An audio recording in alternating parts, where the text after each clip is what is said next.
This is a DVD player with Nuon functionality. I know what that is. Thanks, weird f***. You know how these game consoles have a DVD player built in? Like, DVD playback ain't this thing's MO, but it's a nice extra feature. Well, this is a DVD player with a game console built in. Like, video games ain't this thing's MO, but it's a nice extra feature. In the early 2000s, if your DVD player had this logo on it, that meant it was compatible with Nuon enhanced DVDs. All 3 of them. Nah, just kidding. There wasn't that few. There were 4. So playing these in a Nuon player enables some exclusive bonus content. Or at least it should. Dr. Dolittle 2 wasn't loading the Nuon features. But Planet of the Apes was, and I mean, I guess Nuon does bring more interactivity. Like, this is more functionality than I'm used to with a normal DVD, but it ain't mind-blowing, and the features themselves as selling points aren't compelling at all. They're just trying to validate the Nuon without having to create any new content of substance or value. Viddies, a Nuon exclusive feature. It selects scenes from the movie with notes popping up. What, you don't have a Nuon? You gotta get a Nuon! I will say though, this DVD player is the most premium feeling DVD player I've ever used. I mean, it beeps and everything. Really showcases how these Nuon players were supposed to be the cream of the crop, and hey, I'd say they were.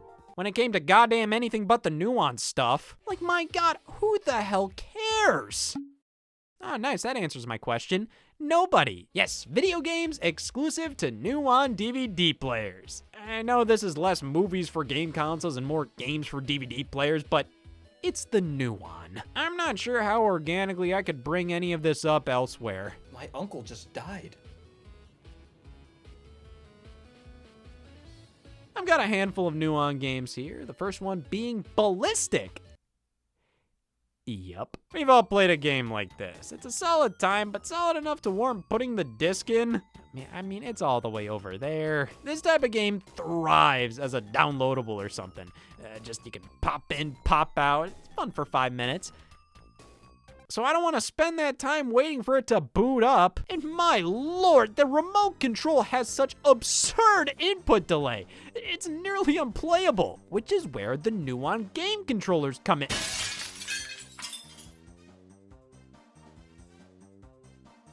Damn it! Well, if you don't want to blow hundreds on playing Nuon games, consider a new hobby. Or you can get this aftermarket adapter to use a Nintendo 64 controller, which I prefer. I mean, the N64 controller is definitely way better than this anyways, and I can't open this up. It's a piece of gaming history, which you can make that argument about anything. I can't open this up. It's a piece of gaming history. Tempest 3000, part of the Tempest series by Atari and sequel to the Atari Jaguar game. You know, we ended up getting a Tempest 4000 in 2018, so it's pretty wild that they still consider this Nuon exclusive to be a vital entry. You're not a true Tempest fan unless you own a Nuon. Just ruined this guy's whole fucking day. Well, in my opinion, you ain't missing out on much with Tempest 3000. It's fine, but I don't really get a lot from this that I don't already get from Tempest 2000 or 4000. And like Ballistic, it's just not a game I'm playing for more than 5 minutes, so hopefully we can shake things up with Space Invaders XL.